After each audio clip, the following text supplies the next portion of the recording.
Pas ndarjes nga jeta të Shpat Kasapit, jeta e Selvie Jaust ka ndryshuar totalisht.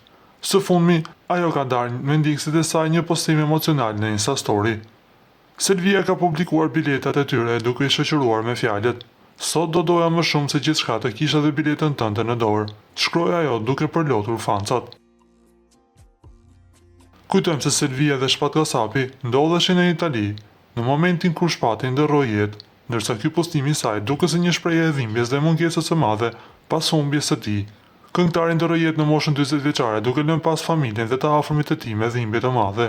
Ku na duhet të themi se çdo postim i Selvies tani më lidhet me Shpat Kasapin, duke ndarë vuajtjen me të gjithë fancat e saj. Për të shtuar një detaj tepër emocional, në fotën e publikuar, Selvia i kishte shoqëruar me këngën e Shpat Kasapit të titulluar Kujtime m'kelan. Ikja nga jeta e parakohshme e Shpat Kasapit solli një dhimbje të madhe në estradën shqiptare, por jo vetëm.